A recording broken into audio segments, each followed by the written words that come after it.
Hi, this is Robert Kiyosaki, and you're listening to Capital Hacking. This is the most important thing you can listen to today. Hello, this is Josh McCown from Renault Winery Resort, and we have a very important announcement from Matt Sorensen about Learn and Grow, August 24th. Take it away, Matt. I'm Matt Sorensen from Directed IRA. I'm excited to be the keynote speaker at the Learn and Grow event for Accountable Equity on August 23rd and 24th. You've got to book your tickets and get registered. I'm excited to be there and to meet you in person. Here's the one. I have a dream. With great power comes great responsibility. I can do this all day.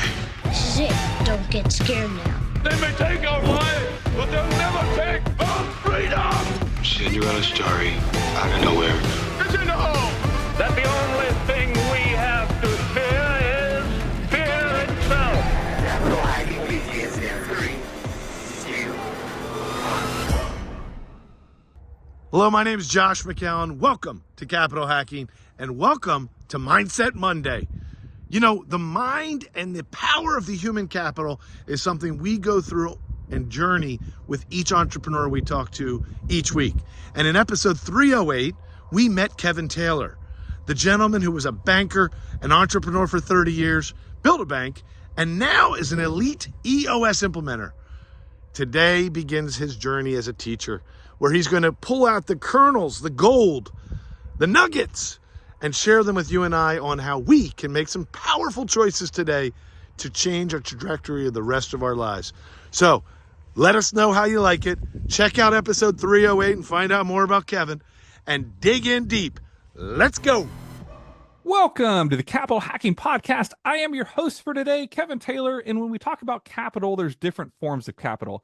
I tend to talk about mental capital, which is the mindset and the psychology behind things.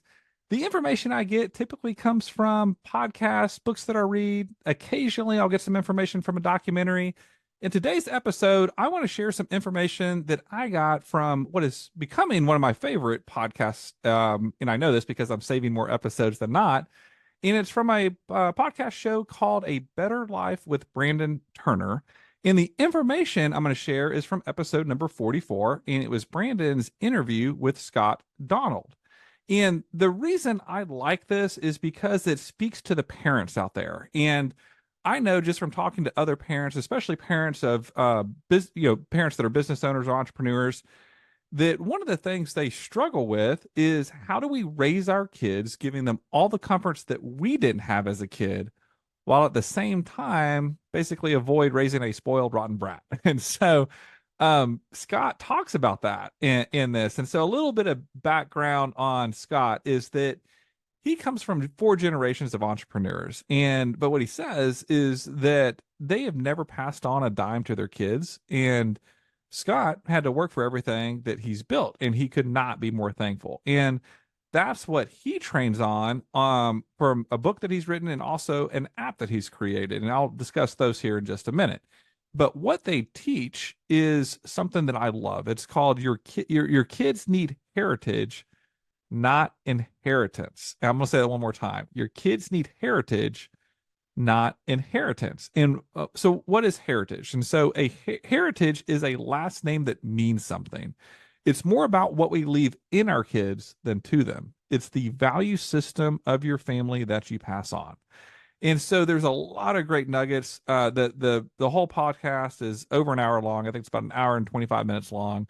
And so I'm going to sum it up for you. And so here are some of the highlights that I got through this is, he mentions this too. He says, giving our kids something that they're not prepared for is killing their value creation drive.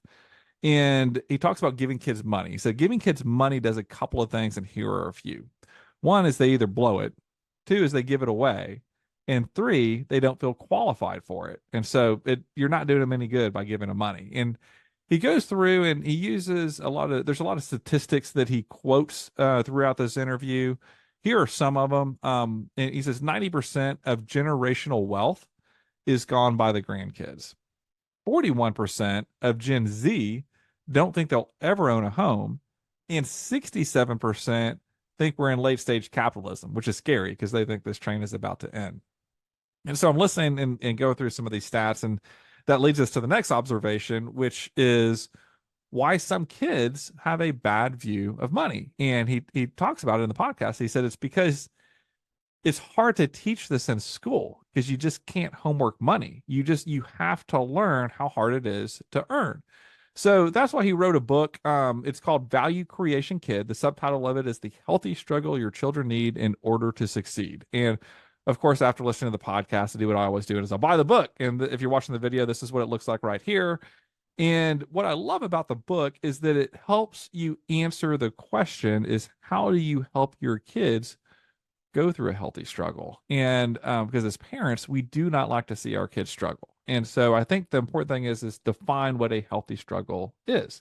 And so a healthy struggle is something that allows a kid to overcome something small or great that gives them capabilities and confidence to succeed, and then create value for other people around them.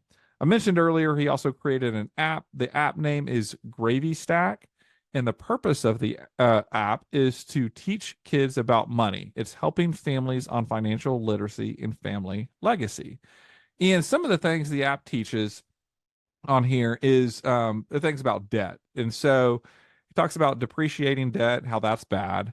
It talks about appreciating debt, and it says it's not necessarily good, but it's something that you should consider once you're financially competent. And so if you haven't learned the basics of earn, save, spend, share, invest, and protect, you should be cautious. But once you learn the basics, it's a powerful tool. And in creating the app, there's endorsements, of course, that everyone wants to get in creating apps. And this one, he talks about two camps. And he's talked to both of them. One's the Dave Ramsey camp. The other's the Grant Cardone camp. And if you know who those people are, you know that they could not be on more opposite ends of the spectrum. So Dave Ramsey is the all cash guy, no debt, all debt's bad. Cardone is you're silly to have cash in your account. You need to be using that, leveraging debt to get cash flow producing assets. And so where Gravy Stack is it's in the middle. And so it uses the analogy of the Ramsey is all defense, Cardone is all offense. Just like any sport out there, you need both. And they need to work together. You need both offense and defense out there. And so what Gravy Stack really is, it's the banking behind the system. It teaches kids in two ways. One is by having fun. The other one is real life experiences. And so this is why it's just tough to teach in school because you can't homework it. I said that earlier. And what he encourages parents to do, or I should say not to do, he says, stop buying kids everything. Kids with expenses have a motive to earn. And so that's the whole purpose behind Gravy Stack is the kids that have expenses have a motive to earn. And when he says stop buying kids everything, he brings it down to everything from birthday presents to birthday parties they're going to. He gives an example in there too, where a family actually had their kid pay for their own cavity. And he said, man, I tell you, they brushed their teeth and flossed after every meal after they had to pay for their own cavity. Hi, this is Melanie McCallan. Josh and I are just so grateful for the many investors who have already joined us at Accountable Equity. Accountable Equity is so much more than a capital group. It's really a community of accredited investors that want to learn and grow together. I just want to personally invite you, if you want to find out more about this type of investment and see if it's right for you and your family, please visit us at accountableequity.com. You can fill out the contact form. We'll get right back to you and see if this is a great fit for you and your family. We'd love to meet you. We look forward to learning about you. Please visit us at accountableequity.com. Hey, this is Matt Sorensen, author of the Self-Directed IRA Handbook, CEO at Directed IRA. You're listening to the best podcast, the Capital Hacking Podcast. This is really hard, though. It's a hard concept. I know this, too. It's a hard concept for parents to grasp. And it's also hard, I think, too, for business owners and entrepreneurs out there because there's a lot of books that we read that we want to apply to our family, which it just doesn't work. And so, it's books like, Who Not How. Great book, Dan Sullivan, Benjamin Hardy. Love that book. 4 Hour Work Week, Tim Ferriss. Those are great books for business, but you can't do that with parenting because you can't outsource it. Just like you can't outsource your fitness or eating habits. And Scott gives a lot of examples in his interview. One of the things, though, too, I wanted to talk about is some advice that he got from someone who is quite a bit older than him. And so he says that this guy gives a little bit of background on him. I think he was a fighter pilot in World War II. He said he's a tough guy. But he's done a great job raising his kids. And that's the hard thing about raising kids, is that you don't know if you've done a good job or not until they're grown and out of the house. And then you just, pray and hope you did well. And if you didn't, there's no redoing that stuff. And so the advice that he got from this guy is to treat your kids 2 years older than they are at all times. And he says, by giving them more responsibility, they will rise to the challenge. And they talk about that we should be nurturing their nature. Every kid has a unique ability and God-given talents. It is our role as parents to nurture their nature, call those things out, and hone in on those skills.